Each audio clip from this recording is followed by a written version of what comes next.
दोस्तों नमस्कार। आप सब देख रहे हैं लगातार कोरोना को लेकर पूरी दुनिया भयभीत है और उसके इलाज भी खोजे जा रहे हैं। लोग अभी जो कह रहे हैं कि आपको हाथ धोना है 20 सेकंड तक और सोशल दूरी जो बनाकर चलना है। और उसके अलावा एक चीज़ बहुत देखने को मिल रही है आपको, वो है मुंह पर मास्क। मास्क लगाकर ही निकलना है, उससे बीमारी का बचाव होगा। निश्चित रूप से सरकार की ये सलाह बहुत अच्छी है।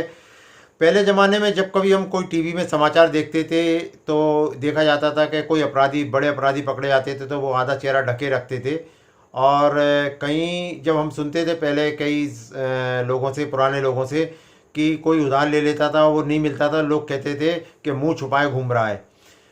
मतलब अपराधी, पहले अपराधी ऐसे मुंह छुपाए घूमते थे। आज हम लोग अपना जीवन बचाने के लिए, बीमारी को ख़त्म करने के लिए मुंह छुपाए घूम रहे हैं। और ये मुंह छुपाने की नौबत क्यों आई है, ये भी आप सबको वजह मालूम है कि कोरोना का प्रकोप रोकना है।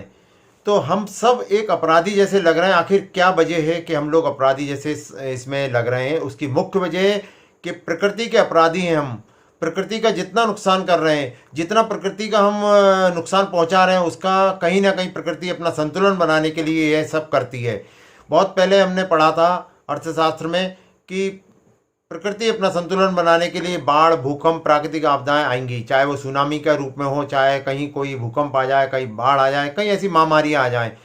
तो इसको रोकने की जवाबदारी किसकी है? ये हमारी है। आज प्रकृति के नुकसान की वजह से कोरोना जैसी ये वायरस आ गया है।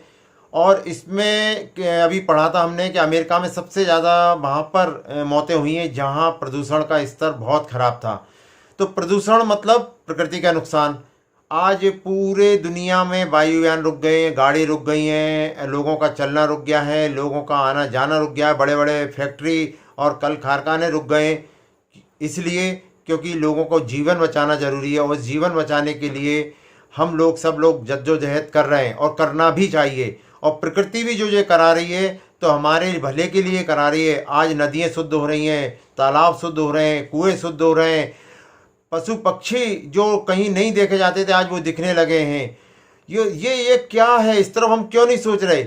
हम लोग जब भी अच्छे दिनों में है ना, इन चीज़ों को भूल जाते हैं। अब अच्छे दिनों में इन्हें याद रखना है। हमें जब भी खाना खाएं हम लोग हाथ धोकर अच्छे से खाना खाना है। हम कई ऑफिसों में, कार्यालयों में देखते हैं कि लोग जैसी हालत में होते हैं, लंच होता है, वैसी हालत में वो खाना खाना शुरू कर देते हैं। उन्हें हाथ धोने की कोई फुर्सत नहीं रहती। बड़े बड़े ढाबों और होटलों में जाते हैं हम लोग, देखा है, लोग जैसे हाथ से जाते हैं वैसे खाना शुरू कर देते हैं। ये चीज़ें हमें रोकना होगी। घर में आते हैं हम, कहीं से भी आते हों, जो जूते हम लोग सुलभ शौचालय में पहने हुए थे, दिन भर हम विभिन्न जगहों पे जाते हैं, वही जूते से सीधे हम घर में आ जाते हैं और पूरे घर में घूमते हैं। तो कहीं ना कहीं हम वो कीटाणु लाते हैं। कीटाणु कई प्रकार से आते हैं। आज कोरोना के वायरस से हम लोग डर रहे हैं। ऐसे बहुत सारी बीमारी हैं, जैसे स्वाइन फ्लू है, टीबी है और अन्य जो जनित रोग हैं जो हमें लग जाते हैं, उनके मुख्य कारण होता है कीटाणु। तो इनसे बचने के लिए हमें ये सब करना पड़ेगा। हम लोग जब शादियों में जाते हैं, सीधे हाथ से खाना खाते हैं, उसी हाथ से हम ले लेते हैं। उस हाथ से लेने से कई प्रकार की बीमारी लोगों को लग जाती हैं। तो जब भी शादियों में जाएं तो हम सीधे हाथ से खाना खाएं, उल्टे हाथ से हमें खाना लेना चाहिए, चाहे वो शादी समारोह हो या हमारा घर का भोजन हो। तो इस तरफ भी अपने बच्चों को सिखाने की ज़रूरत है।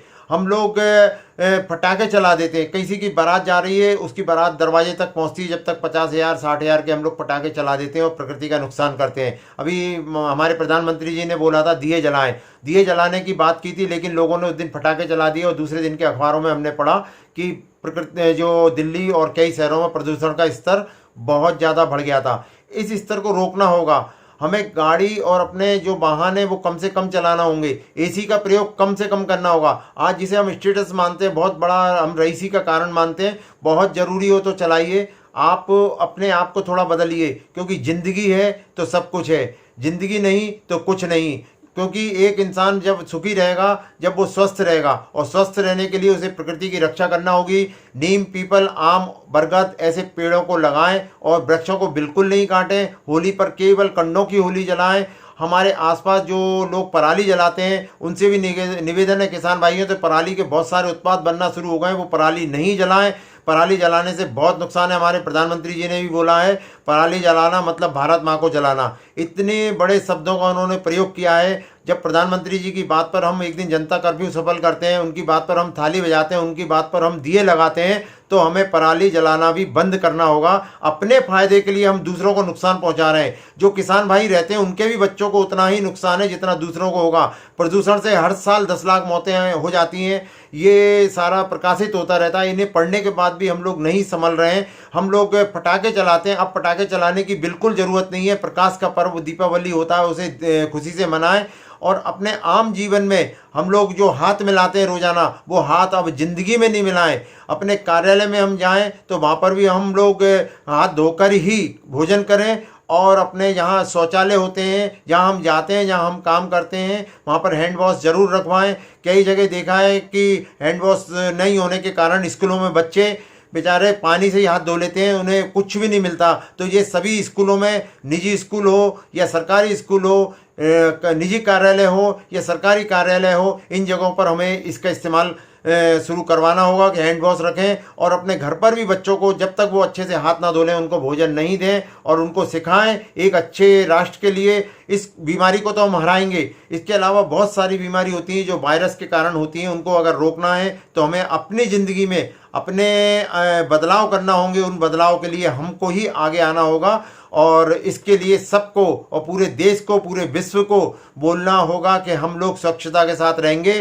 कोरोना की जो बीमारी आई है ये प्राकृतिक एक महामारी का रूप ले चुकी है और इससे सारा देश घबराया हुआ है। घबराने की बात नहीं है। जो सरकार बोल रही है उसका पालन करें, सामाजिक दूरी बनाए रखें। और फिर से वही दिन आएंगे, क्योंकि रात कितनी भी घनी हो उजाला जरूर होता है। तो आप सब लोग अच्छी बातों का मनन जरूर करेंगे। और आपको ये अगर वीडियो अच्छा लगता है तो आप आगे ज़रूर भेजें, क्योंकि ज़िंदगी रहेगी तो हम हंसते रहेंगे, मुस्कुराते रहेंगे। धन्यवाद। जय हिंद। उमा शंकर तिवारी।